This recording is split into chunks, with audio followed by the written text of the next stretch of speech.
there were so many great sound things and sort of expressionistic things in this movie, and so many horrible ones. Like, when he's doing To Be or Not to Be, tis a consummation of devout and to be wished, to die, to sleep. To sleep, perhaps to dream. Well, okay, we didn't need, the light bulb to come off in the sound cue that scared everybody. It was just weird. I had to wake you up, Stephen. Oh yeah, but it's Larry could do that by himself. Larry, I call him Larry. But there were so many things like that were, but they're choices. That you're gonna go big or go home, and he made bold choices. So.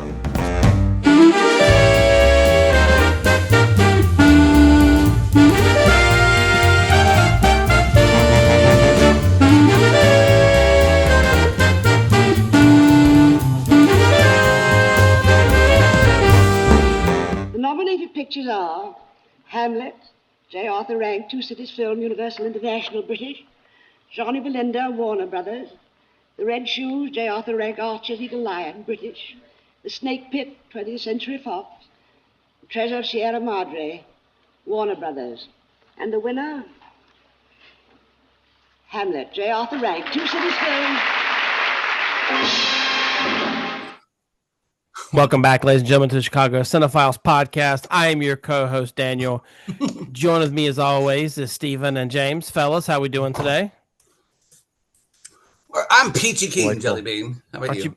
Aren't you banana keen because you're drinking banana milk? It's a banana pudding shake from Potbellies. We should get a product placement for this. Yeah, Potbellies, if you want to sponsor us, please reach out to us. Because we have them. The food and the peanut butter shake is the best. Yeah, we are Potbellies, both the food, both the physical physique and the restaurant. I won't say what my mother called that. We'll please don't. Thank you. Alrighty, y'all. So today we are back with the Oscar movies. Last week we obviously took a break and did Sunset Boulevard, which didn't win, which we talked about, should have won, whatever. Go back and give that a watch. Today, we're back on the track of the Oscar winners. And so today we are doing the 1949 Oscar winner, Hamlet.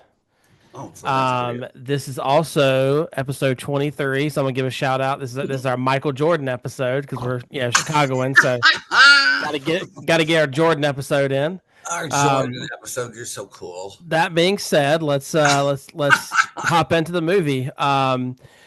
Give a little facts about the movie. So it was released in May the 4th, 1948. Not the play, obviously, because Shakespeare was, Little bit of Shakespeare, he was just around last decade. Little Billy might make it one day. Little bit of Shakespeare over, yeah. Stars in the movie. Surprisingly, this is kind of interesting. Whenever you look on, usually on Wikipedia, it'll tell you the stars. This one didn't tell, so I actually had to actually go to the posters. Because I look at the posters and see who the names are on there. And so it's obviously, the star is Laurence Olivier as Hamlet, Gene Simmons as Ophelia, not that Gene Simmons. Although they have the same haircut and crazy wig, so it might be. I think it's Eileen Hurley as the Queen, and then Basil Sidney as Claudius. That was the main people that I put on there. Also, your name is Basil Sidney. That's pretty cool. Basil. My name is Basil. Yeah, that's totally like a James Bond name film, like a villain. Mr. Basil. There you go. See, I'm Basil. Basil Smythe. What's the mention, Mr. Bond? I don't know. So the budget of the movie was around $700,000, and it box grossed about 3.25. So pretty good, I'd say, for Mr. Olivier. Nominated for 7 Academy Awards, and it won Best Picture, Best Actor, Olivier, Best Art Direction, Black and White, and then Best Costume Design, Black and White, because then they were still separating. They were just getting into color films, so they were, or collared films, as Michael Scott likes to put it. For those of you that watch The Office, you'll get that joke. But yeah, so So unfortunately, this was not one of those ones, and I'm kind of surprised, but this hasn't been approved by Congress to be, protected or whatever, which I'm kind of surprised. Because they're Brits. They're maybe that's what it is, yeah. But not to get too far ahead for the fun facts, I do just want to bring this up because I like to bring up something with the movie. It was the first sound of this film of the play in English. So this is like the first time, like, because I guess there was obviously no radio recording, not like that. So it's like this is the first time this was actually like sound on the film. It's kind of cool. But anyway, that's that's kind of all I've got. So now, for those of you that don't know, we're going to give it to Steven, and he's going to give a summary of them. Very challenging because I feel like everyone knows this play, but Steven's going to give a summary of the movie, and then we will move on to some other fun facts, and then get into the actual movie itself. Steven, take it away. I would reference everybody to Andy Griffith's breakdown of this. If you've never heard Andy Griffith's breakdown, Hamlet and Romeo and Juliet, they're hilarious. I'll say that more, but that's how he started his career. Was he didn't really know the plays and had someone tell them to him, and he just told his version of it, and they're hilarious.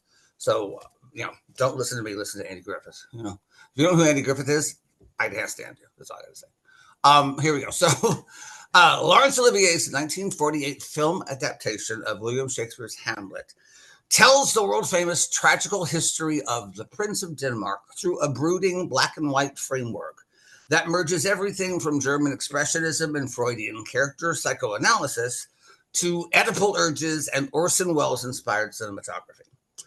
After the recently departed king's ghost reveals to his son, Prince Hamlet, that he was murdered by his brother Claudius, now king and married to Hamlet's mother Gertrude, Hamlet wrestles with doubt, melancholy, and indecision. He feigns madness, which then turns into true madness, stages a play for the entire court that has a plot that duplicates the king's murder, causing a reaction in Claudius, the king, that in effect reveals his guilt to his subjects, and ultimately kills the wrong man, Polonius, thinking it was the king, setting off a spiral of death and insanity throughout the court. His once love, Ophelia, drowns herself, causing her brother Laertes to seek revenge on Hamlet. And in the climactic duel, both Laertes and Hamlet are fatally wounded. And Hamlet kills Claudius. Gertrude drinks poison. Spoiler alert. Before dying himself, Hamlet leaves Denmark in turmoil. That's the Thank you, Steven. Thank you. Let's read back at the DVD. Oh, that's nice. Okay. And I think we'll. Did she really, off herself, or was it an accident? Which we'll get into. I think that was. I never remember that choice. Which I've seen the play a million times. We should talk about that. Yeah. No. It's like that was a point that I've seen people contesting on the internet. So we'll definitely have a chat about that. Okay, so now what we do, guys, is we talk about what was kind of going on in the world during that time period, because maybe that will affect why the Oscars voted for this. And, so anyway, 1948, obviously, because of the year, that's when it came out. January, unfortunately, Gandhi was assassinated. In February, NASCAR was founded. I think there's a correlation there. We couldn't have Gandhi and NASCAR in the same year, in the same universe. And this sheet with the blowing in the background. Yeah, right. In April, Truman signed the Marshall Plan. And then in July, Truman ends segregation in the military. All right. August, Babe Ruth passes away. Oh, that's wrong. And November, Truman defeats Thomas Dewey for re-election in the very famous, newspaper that says, Dewey. Truman. Yeah. And then also in November, this is kind of wild. The first Polaroid camera was sold. Wow. The first Instamatic? Is that what they're saying? The first Instamatic? This is first Polaroid. That was the word they used. I don't know if it's because, I know Polaroid is a trademark. Mm-hmm. So I don't know if that's but y'all will have no idea what. Somewhere Outcast is very happy about the Polaroid being sold. And then you sit there and go yeah, like James, you get it. You get it. Steven that chicken like a Polaroid. Steven doesn't get it because he's, but James gets it. And with that, let's move on to the fun facts. James, you have stuff you'll start with, or even though it's Shakespeare, but let's get some fun facts out of the way. I got a couple of things, but I'm hoping you can do some heavy lifting on this one. Hamlet. Yeah. So apparently, this most people didn't want to play the role of Hamlet's mother. Yeah. Because the actresses didn't want to be considered old. So like, You're Wow. 78, gotta, like, darling. You're old. You can play that, you know? I think they get like a 30-year-old play it, and that was Yes. like, so the Yes. Hamlet was actually older than his mother, but whatever. I call that Um, Alabama Shakespeare. It's Alabama Shakespeare right there. When your mother's younger than you are. Lord. um, what else? Another thing, a couple of fun things. This is one of the movies with the last surviving cast person was surviving was going to be Sir Christopher Lee, who died, and then Patrick McNee joined him about after 18 days. Yeah. Oh, Do you know who Patrick Yeah, McNee so is? Do you know what he's famous for?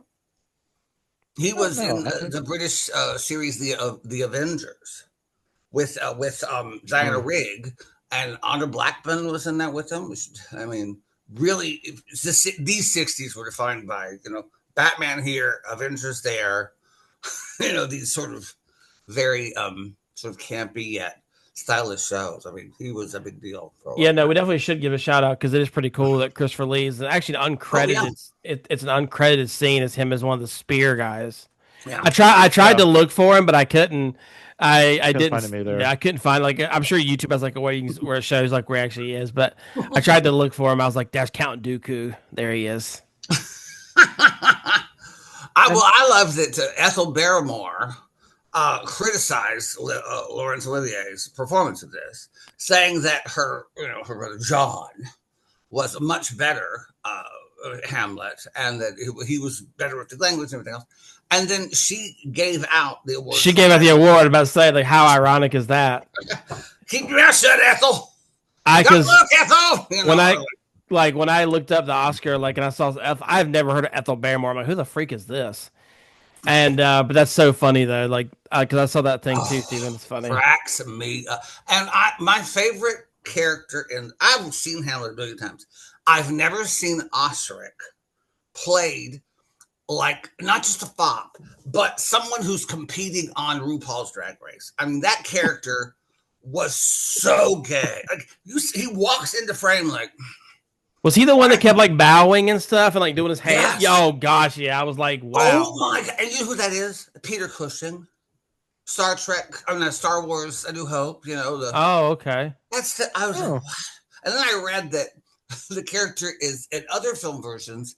He's played more foppish. How can you be more foppish Can you than explain what this that guy? word means? I don't know what that word like what Fop foppish. is sort of a French court kind of, you'll basically in sissy.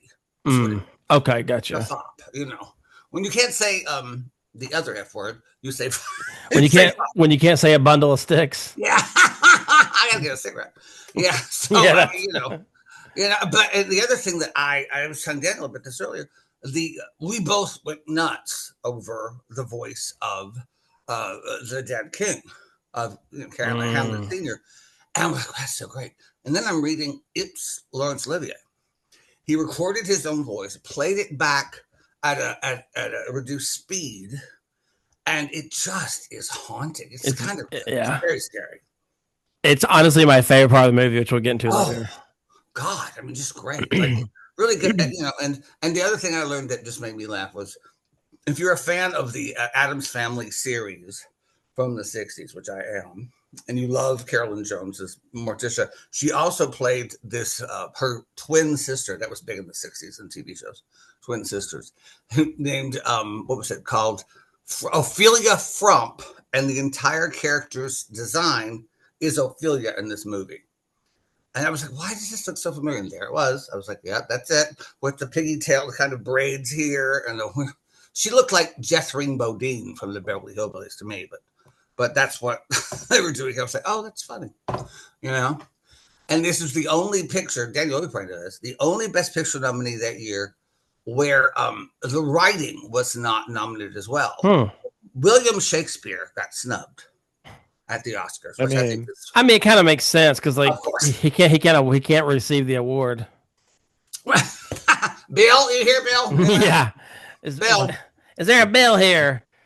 Shakespeare, Bill Shakespeare. All right, y'all. Let's move on now to the kind of talk about more about the movie. We start off usually with what our initial thoughts were on the movie. Obviously, I think everyone has a general idea what Hamlet's about. Yeah. It had been a long time. So my school chose to do Macbeth as like the book, like as the Shakespeare to read and not Hamlet. So I didn't read this in high school. I don't remember when I read it. I know I've read it at some point. So it's kind of interesting to me. So I had never seen this movie. I don't think Steven had either.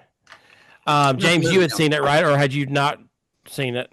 No, I seen it a long time ago, and then I clearly did not. So it was like, okay, so we'll kind of give like our first our initial thoughts going into it. So for me, thoughts going into it, I knew the basic premise, obviously, and I was very excited to see what Laurence Olivier was going to do. So that was kind of my initial thoughts. No. Next. I fell in love with the play, especially with the character Hank, when I was in high school. It was the first play that we read as a group, or discussed as we went through in my English teacher's class, who was genius, that I felt like I was thinking for myself, if that makes sense. I was understanding in the first time I read To Be or Not to Be, it was, and this may sound silly, it was a revelation. I was like, I get this guy. He doesn't like his life. He doesn't like what's going on. He wishes he could just kill himself, but he's too afraid to kill himself. He's too much of a coward to get it. And, you know, thus conscience does make cowards of us all. I mean, I was like, this is how I feel right now. And to have a 400-year-old play that just resonated with you right here at 16. Oh my God. Oh, we're talking about the movie, Steven. I know, but that's where I come from with this. No, I understand. I love of this play, and I've seen it a couple of times, and I liked what they did. I thought some choices were bizarre, some things that were left out, and I think some of the things that were left out left you going, "Wait a minute, what? What's going on? And why is he acting like this right now? And was this a choice, or is he really? You know, there's a lot of that in the play already, but it left you more disjointed, I felt, throughout the thing. So, you know, good and bad. All right, James, bring us home. What was your initial thoughts? Initial thoughts were, this is a lot boring than I remember for this movie. And I had way more of a fond of memory than this movie than it probably deserves at the time. Yeah. But, you know, probably when I saw it was my early 20s, so times change. All right, well, let's hop into it. Steven kind of started us off already, so let's talk about some of the famous lines in the movie. And oh my God! And what's y'all's favorite? She's looking at you, kid. No, that's not. Yeah. I mean, just there's so. I was telling Daniel earlier. There's so many quote lines from this play and this movie that we say all the time, and we don't really realize it's coming from Hamlet. I mean, you know, and there's so many lines that are just so cutting. I mean, just when Claudius starts telling the court about, therefore our sometime sister, now our queen. What? I mean, it's just like that little phrase, have we as 'twere with a defeated joy, with mirth in funeral, and with dirge in marriage, in equal scale, weighing delight and dole, taken to wife. There's so many wonderful choices in there, but just the way that our sometime sister, now our queen. Okay. Nobody in Kentucky did that, you know, and here he's sort of admitting it to the court. And I don't know, there's so many things that just made me sit up. Frailty, thy name is woman. You know, so many, neither a bar will linder be, for no lone off loses both itself and friend. So many things that we have in our lexicon, or I do anyway. You know, has come from this play. It's just, I was about to say, I've never said any of those phrases before. I mean, I've called somebody a queen. I've called you a queen a time or two. But well, and I said thank you. Never your sister, sir. I've said thank you. Here we go. Yeah, you did. Yeah. James, you got one, or the cat will mew and the dog will have his day. Every dog has his day. Little things like that pop up all the time. I don't know. I always love the to be or. Mm-hmm. Yeah, it's obvious. Yeah. That's the one, favorite, like... the one that I enjoyed, and it, honestly, like, because so they say this before they show what happens, and so it kind of loses its sting, pun intended. But it's when Hamlet's talking to his ghost dad, and he says, basically he says that what he say? He says, "'Tis given out that sleeping in my orchard a serpent stung me. So the whole ear of Denmark is by a forged process of my death." And so I read it as like a serpent stinging him, like he got stabbed initially. But then once I saw it, it was like, it put poison in the ear. Then it said that's why the whole ear of Denmark. So it's, I really, but I also am just like obsessed with his dad. Like I really enjoyed that whole like stuff. So wonderful. And the sound throughout the ghost scene. Yeah, the way it's just tremendous. Y'all let us know in the comments below what your favorite quote is from the movie. If it's a different one or if it's the same one, we'd like to, we'd love to hear yours in the comments below. So a lot of purists, and I'm gonna probably put Steve in a category because he knows it more classically than we do, or at least more than me. I'm not maybe not for James, but a lot of purists didn't appreciate the direction that Olivier went.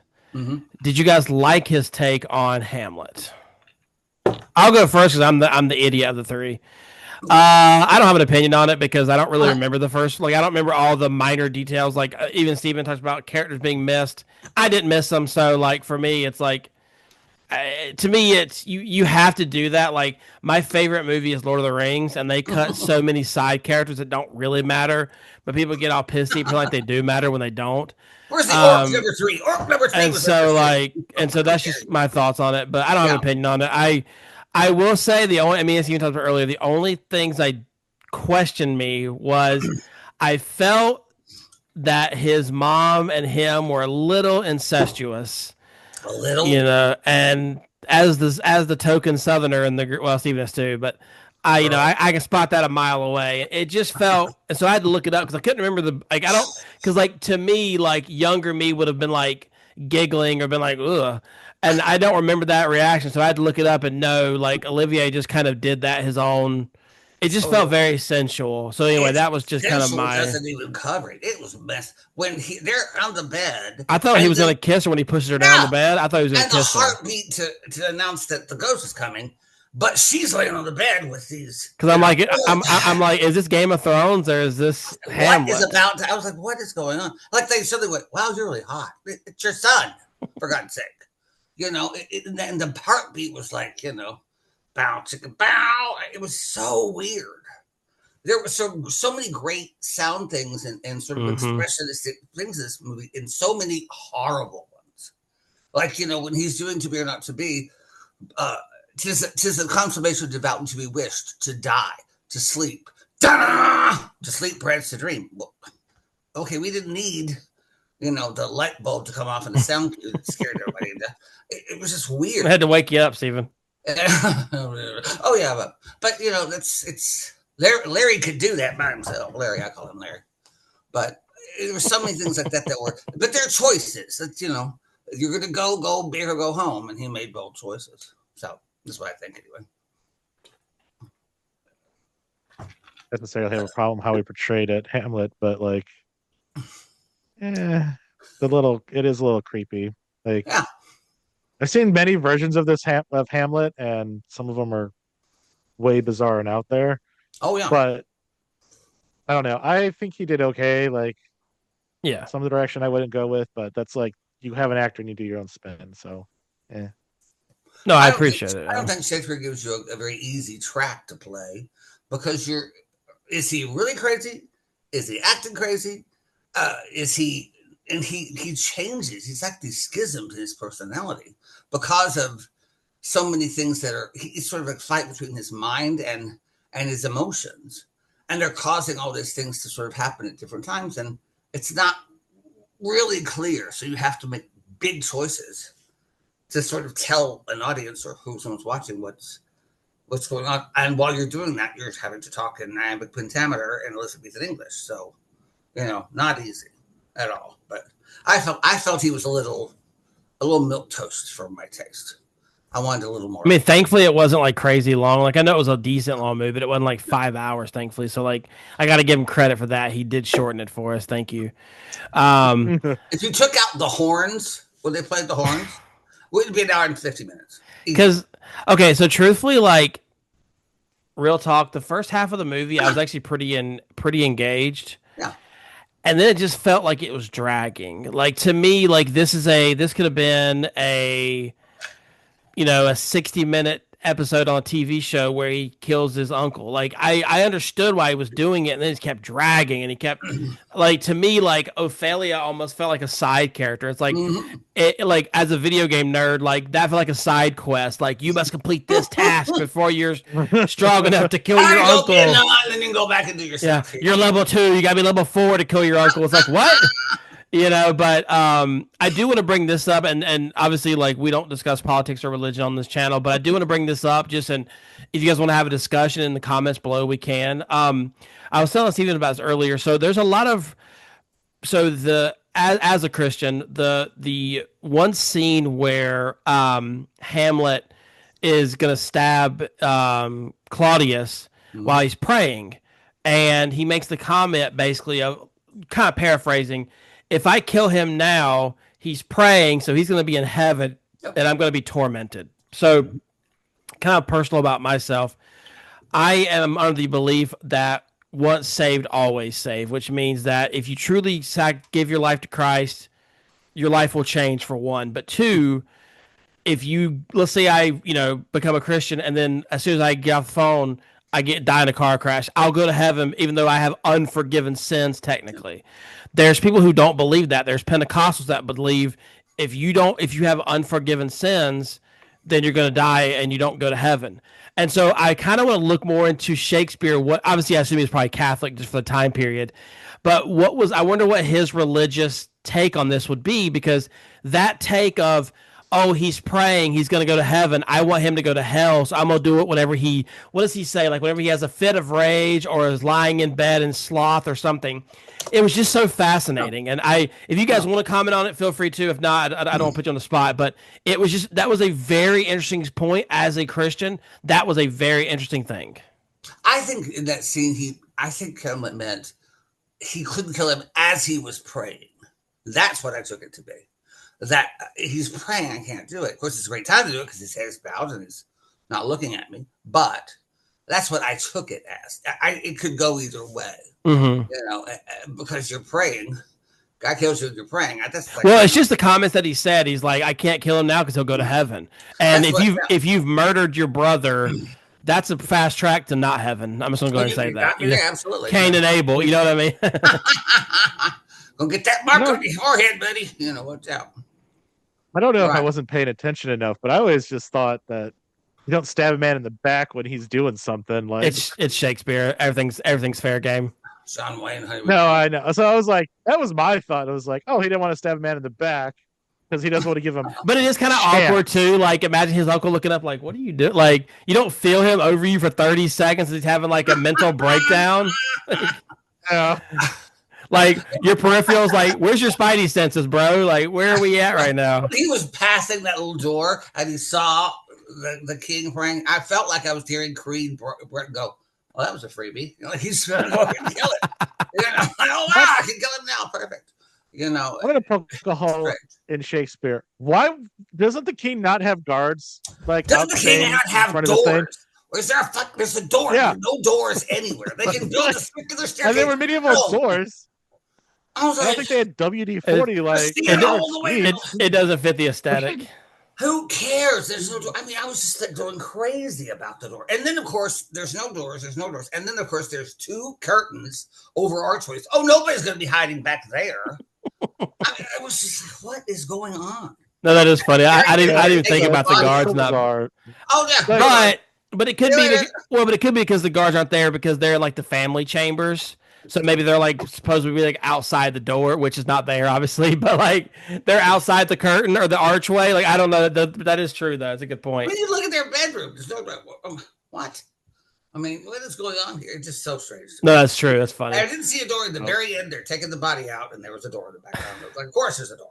Well, they used the door to take the body out. They had to unhinge the door to use a stretcher, obviously. I love the guts into the neighbor room. That's one of my favorite ones. When he's taking his body. Okay, so what do we think is the moral message of Hamlet? This movie, not the play. So, like, that may change. Don't kill a man while he's praying. There you go. No, Perfect. If you, what is it? Eddie Griffith says, they just think, if you kill your brother and marry his wife, I'd be extra careful not to tell your stepson. I mean, pretty smart. I think it's just about. I think if Laertes was the prince, and his father's ghost came and said, "My brother killed me," Laertes would have stabbed him the next minute and a half. Laertes would have been playing. Hamlet's going, wow, what if that was an evil ghost? Or what if and he's thinking about things constantly, and he's plagued with this indecision because he's 20-something years old. Right.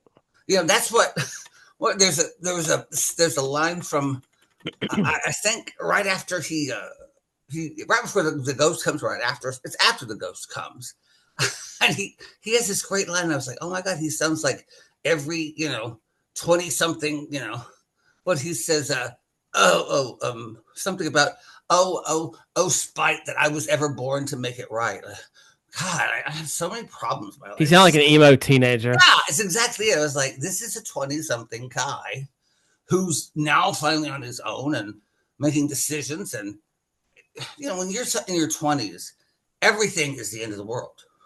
If you don't ace this class, if you get a D in economics, it's the end of the world. Your life's never going to be the same. You don't realize that you're going to get a D and the sun's going to rise and the sun's going to set. Other people are going to, you're going to get up and you're going to go forward. But at this point in your life, everything is, too much. Let's give him a little credit. Getting a D in the class. Yeah. Getting a D in the class versus his mom marrying his uncle who was the murderer of his dad. Like that level. No, I'm just playing, but But in Alabama, that's everything but this. So it's fine. But there's just this sense of him being he doesn't know what he wants to do or how to do it or when to. I think it's a play about action versus indecision and mobility. Even You're Not to Be is about that. I want to kill myself. I'm tired of this. I can't do it. I'm a coward. But wouldn't we? I would argue with you. Wouldn't you're talking about the guy who said he would kill him the next day? Yeah. But wouldn't we look back on that and say that Hamlet was the right person because he thought about him and thought about the action, like he wasn't just hot-headed? Yeah. Like we're kind of criticizing him for something that we hope that we are. Like I hope I'm that way. I hope that I'm contemplative and not just making a rash decision. Yeah, but Braveheart, he didn't wait around for some, okay, I'm gonna go kill these guys. You know what I mean? There's something about action versus, he just couldn't get moving. I don't know. It's constantly through the play of other people taking action, doing. Yeah. And Hamlet just like Horatio and stuff. I saw that. And even when he's plotting things, he changes. I'm going to act like I'm crazy. No, I'm going to put on this play. No, I'm going to go talk to. He's constantly changing. Which leaves us at the loft settling. What's going on here? Which maybe is why you feel that it's so. Come on, let's get going. In the middle of the play, that's the point. Or the movie rather. What do you think, James? I mean, thinking about it, so I don't know. I just think the movie is great because, how much spite is involved. Oh, there is just nothing but spite. But let me just hire some extras and throw a play on out of spite. Who does that? I think the movie is all about spite and how some of us would like us to respond and go a little extra. Who knows? But I don't know. I'm explaining Shakespeare badly is one of my passions. It's such a great scene, and I think in this movie it was done very well with everyone going, "What's he so upset about?" All of a sudden this realization. Oh, okay, I know what's going on. Yeah, everyone in the room. Yeah, and I love that he put a play on. That was the exact thing. That was a play within a play. Just petty, spiteful. It was so delightful. It was chef's kiss. You know what you've done. I'm putting a play on about it. I'm going to show the whole school. I think it shows, and this is, to me, I think it shows the destructive nature of revenge, of how you're trying to kill your revenge revenge eats him up. And it causes the lives of him, Ophelia, Claudius, his mom. I'm drawing a blank on. Gertrude. And then the person he was fighting at the end. No, you're right. You're right. So to me, it's like, and like I know that's the proverb and the cliche is that we should forgive people and not hold grudges, but I think this is a really cool. I think Shakespeare does a really good job of showing like even though the anger is justified, it can still cause unjustified pain and unjustified deaths. And so to me, I just take it that way, like because I mean, there's been people that I think there's always somebody in your life that you've hated or just had this grudge with. And I've always just felt like so like grimy until you just like either move on because time heals it or you forgive them. And it just like, you just feel like a weight's lifted off your shoulders. Or get rid of them. It's okay. But you're right about that in so many characters. Laertes is angry about his sister's death. Yeah. He's going forward to get this poison and it becomes his own death. Yeah. I mean, Claudius wants to kill his brother so he can be king and that causes his death. Everybody is sort of trying to get something and doing something bad that they know is bad. And 1,000%. All right. It just gets the short shrift. I mean, my Lord. Who? You love me, you don't. Sophia. You love me, you don't. You're yelling at me. You're telling me to go be a nun. What is going on? Yeah, I thought she'd be more of a prominent. I don't know. I thought she was kind of a throwaway. I felt like. And she got another nomination. Did she get an Oscar nomination? Didn't she? I don't know. Maybe, but I wouldn't be surprised.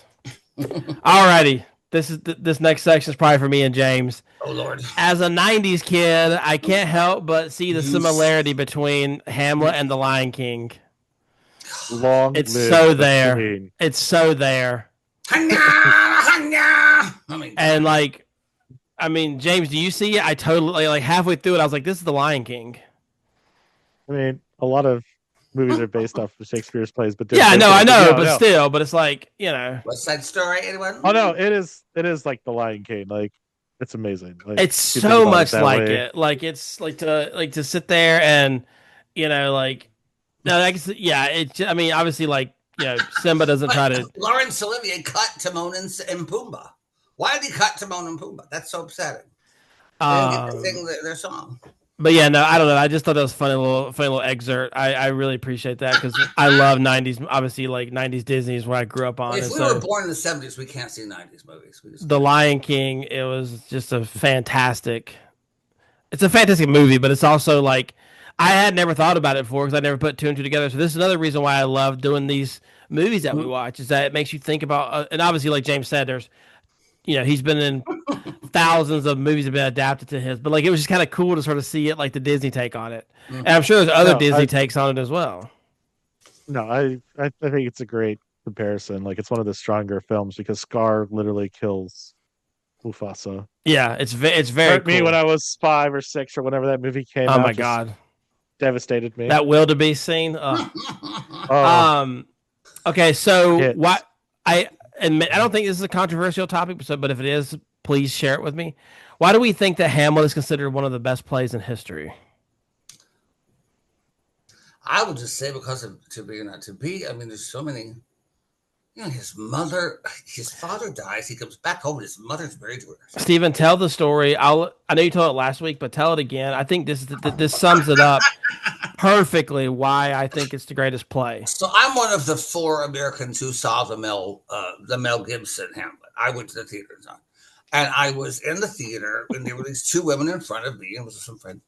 And as the duel's going on, when it was Glenn Close who plays Gertrude.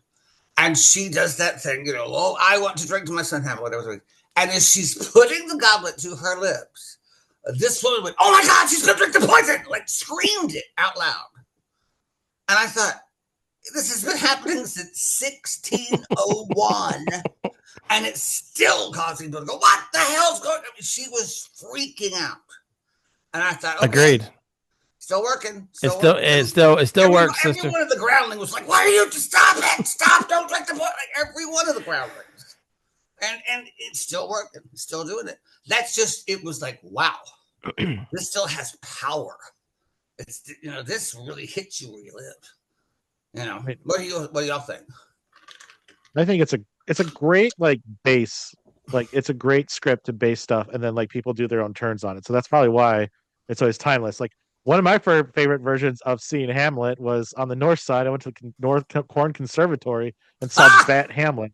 Bat Like, Hamlet? yeah, it was like they Shut took the up. characters of like Batman and put it in the characters as like that. That's Like awesome. so like that was one of my favorite versions. Like it was a great version of Hamlet. Bat But Hamlet. like I think it's just like it's a timeless story that you can just like people can put like different spins, modernize it, retell it. Like it's just You such a just story made me about revenge. You made me What, think that Bad they Hamlet? actually did a musical version of Hamlet on Gilligan's Island, where Gilligan plays Hamlet. That's an episode. I want to be or not to be. It was the weirdest episode in the world, but you see it all the time. All of this, when Shakespeare is on, he's on. When he's not, Titus Andronicus, Winter's Tale, he's not. But if you want, go ahead, James. like if you want to see like how diverse Hamlet can be, like my favorite is like a little known movie called Hamlet 2 from 2008. God, that's a great movie. God, that's a great movie. That like builds off of it, and like it's such a blank slate, and you can do so much fun with it. So funny, such a good movie. But awesome. Go ahead, with Daniel, sorry. other Shakespeare, you look at Zeffirelli's Romeo and Juliet, then watch the Claire Danes Romeo and Juliet. Whoa. Very, very different. I mean, my broadsword hoe, and they're looking at a gun that has broadsword on the side of it on the Claire Danes one. It was very 90s. But there's all these different interpretations, and it works well, I think. It works very well. Yeah. What do you say there, Mr.? I don't have much to say on that. I think it is. I mean, I think Romeo and Juliet. If he works with the right people, Shakespeare could get him a career going in Hollywood. He's pretty good. I think Romeo and Juliet's probably more famous, obviously, because people know it. But I think that like play wise, I think Hamlet has more like James and you said, Stephen, like the backbone or the blueprints are there. Yeah. And I think it's also just shows that like we love revenge, and so we can take it and run with it. I mean, Sweeney. Tale as old as time. Song as old as wine. Okay, so just kind of, I know this is maybe off script and kind of random, but is there anything that you guys wanted to discuss just about Shakespeare or Hamlet in general? Just kind of maybe like 5 minutes or so. We're running low on time. If not, it's okay. I just wanted to at least give the credit because obviously, like, it's not every day that we get to do a Shakespeare play, so I want to give him the few minutes that he deserves on a random podcast in 2025. But I do want to say something because I did when I started doing theater. I played guitar at this little place in the old city in Knoxville. I did one musical. I played guitar and auditioned for Godspell Got In. Then they had auditions for The Winter's Tale. And it's directed by a guy from the Royal Shakespeare Company in Knoxville, Tennessee. I didn't know you had to have a headshot. I didn't know you had to have a monologue. I didn't know anything. I walked in. I'm like, what's your headshot? Well, I've got a wallet-sized picture. I was an idiot. And they said, well, what's your monologue? And I said, oh, well, and someone had the folio. They had the whole thing. And I had memorized To Be or Not to Be in high school. Wow. It's 2 years later. So I scanned it and walked in for a member of the Royal Shakespeare Company and did To Be or Not to Be. What was I thinking? I look back and go, are you an idiot? Did you get the job or no? After I finished, Morris said, young man, why did you choose this monologue? And I said, well, to tell the truth, I feel like Hamlet. And he was so great. He said, young man, we are all Hamlet. It was just so great. And he gave me the smallest part in the whole show. Could have just made so much fun of me and demeaned me. Was exactly. So kind. And then we were doing the read of this. I have one line in Winter's Tale when the king is, his son is out. I have to come in and say, the prince, your son, is gone. He grabs and says, how gone? I say, is dead. And we're doing this reading, all these equity actors. And Morris, stop! Right after I said, is dead, he goes, young man, you have the most important line of the play. After this, everything changes. And I was like, I thought I was the cock of the walk. I'm the big dude. But just having someone who was so a part of Shakespeare and the way it's being kept alive in our time, just to be so nice to be giving and nurturing, and B, I would say, Morris, I exit off left and I'm supposed to come back on right. Why am I? He said, so Stephen, suspend your disbelief. He didn't really have a lot of the hang-ups about Shakespeare. I'm just putting on a play here. Lighten up, Francis. You go out there, you come in here, no one don't care. Just do it. And it was really nice to see that he revered this work. Yeah. But he also didn't think it was precious either. Yeah, that's yeah. He didn't because honestly that could have stunted you and you never done acting. Like if you would have been made fun of or he would have ridiculed you, that would have been the end of it probably. I mean, that to give me this little role and to say, okay, come on in. And I bet you got the role because you had the courage to I bet you're the only person to do a Shakespeare speech. I'm only doing a famous soliloquy. And after this, I'm going to do, tomorrow and tomorrow. I'm like, what are you thinking, you moron? It just, but he could not have been a kinder man. Wonderful man. I can't say enough about him. James, anything you had to just talk? I think Shakespeare, if he were to make a diss album, would be fantastic. Some of his banners are more of your conversation would infect my brain, get away from me, you 3-inch fool. I don't know. I always loved Shakespeare, just insults and banters and words that are seem benign to us now, but were apparently really filthy back then. Heck yeah! So I always appreciate that about Shakespeare. So that's if you ever if any high school kids are learning, use Shakespeare to say bad words. Yeah, your rival will not know what to do. Also, has anybody in this group gone to see his grave? No. No. I didn't know if you guys could. No rubbing of his grave. Well, you can't touch it, but because it's in the 80s, you could, but we'll take it. Well, it's in Belmont Abbey. It moved. They moved it to Belmont Abbey. It used to be at the church. Yeah. Cursed be the man that moves my bones. Yep. But yeah, no, I just want to give that. I know it's kind of off topic, but I just want to give that. All right, y'all.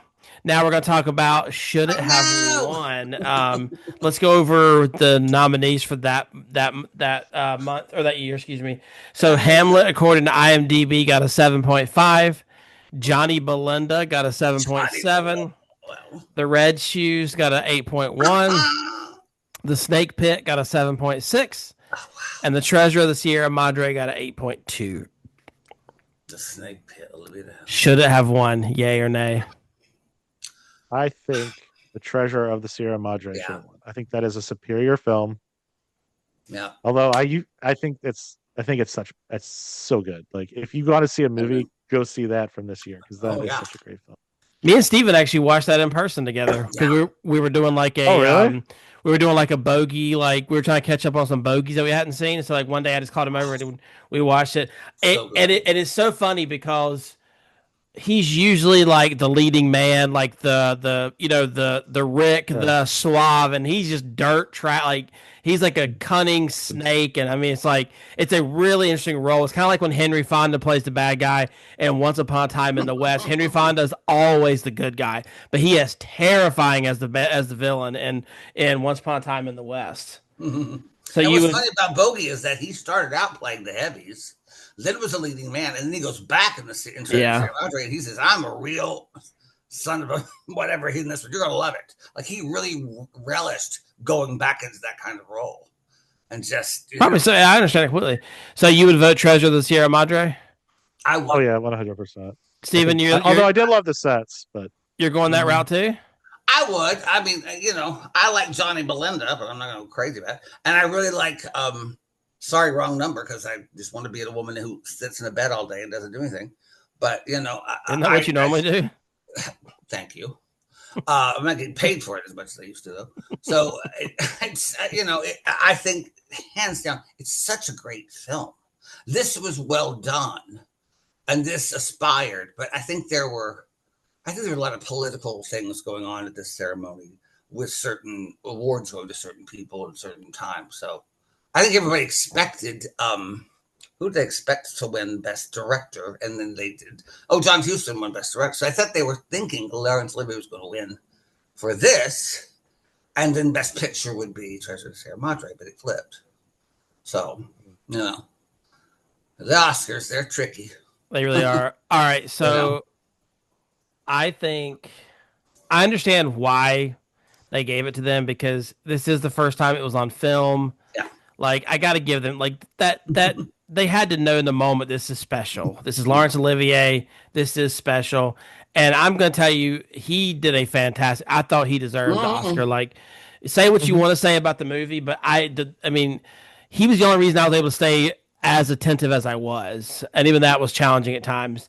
But I'm going to go on a limb here, and I know I don't think James has seen this, because we've talked about it a little bit. I know Steven has.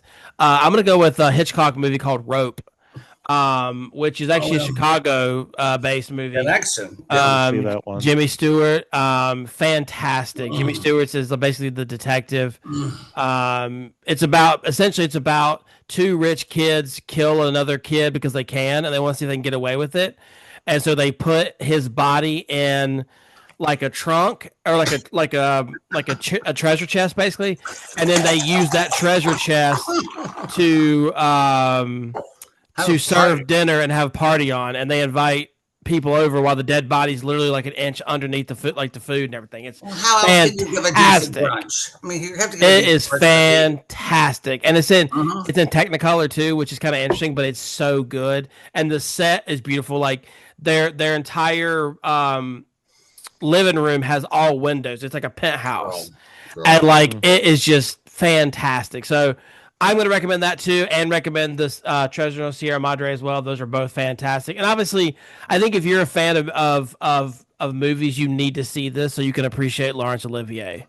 And if you're watching Rope and you don't get that those two characters are coded as gay, you think that YMCA is about the YMCA. I mean, it's just, come on. Wait, what? Yeah. What? Wait. You can shower with some friends. What boys want to have fun. What are we talking about? Golden shower. I mean, come on. But yeah, you're right. I feel like, so I do feel like this year was a little bit weaker for movies. Like, I don't know. Like, I mean, I like Treasure of Sierra Madre, but I don't love it. Like, I wouldn't put it anywhere like near my top 50. I would probably put. I don't think I'd put Rope there either. But Rope is solid. But anyway.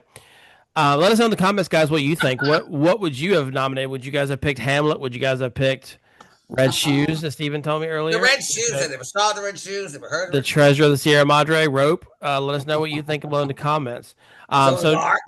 So next week, guys, we are going to do something a little bit different. We are going to do in honor of the, I think, 35th or 30th anniversary. I think it's 30th anniversary of the Apollo 13 movie. We are going to be watching that next week. So tune in for that. And Houston, we have a problem. And then we'll get back. And also, unfortunately, the astronaut did just pass away, so we kind of want to pay respects to him as well. Tom Hanks. Yeah. What? But yeah, so I think next week we'll watch that. So tune in for that one. If you guys have made it this far, thank you. Please do consider liking, subscribing, and leaving us a comment below, and turning on that post notification bell. It just really helps us out and helps the algorithm and lets YouTube know that you enjoy this type of content. And as always, room for suggestions, so please don't hesitate to put comments in the comment section below what you want to see, if there are certain movies you want to see. Absolutely. But fellas, any final thoughts on Hamlet before we wrap it up? I just think after watching this, we have to all, as a group, watch The Sassy Gay Friend talking to Ophelia. Yes. It just makes me happy. Yes. Yes. This is the best your hair has ever looked. I can't believe you're going to get it wet. Just such a funny video. I love that guy so much. 15 years old. It's still funny. It's brilliant. So I would watch that. That's good. See the sequel, Hamlet 2. Hamlet 2, See the sequel. Also, just to make Steven mad, put in the chat how Gen Zers would type out to be or not to be. Would it be the number 2, the letter B? Oh my god. Or NT? You can only do that if you're a 12-year-old girl or you're Prince. He's dead. You can't do it. I'm sorry. You can't do it anymore.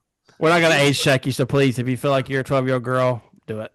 And there's a 45-year-old gay man who's going to say, I feel like a 12-year-old girl. Now, thanks a lot. It's going to be right. And on that note, Britney Spears. Thank you guys for tuning in. Like I said, please be sure to like and follow below. And until next time, this is the Chicago Cinephiles Podcast. Signing out. Bye, y'all.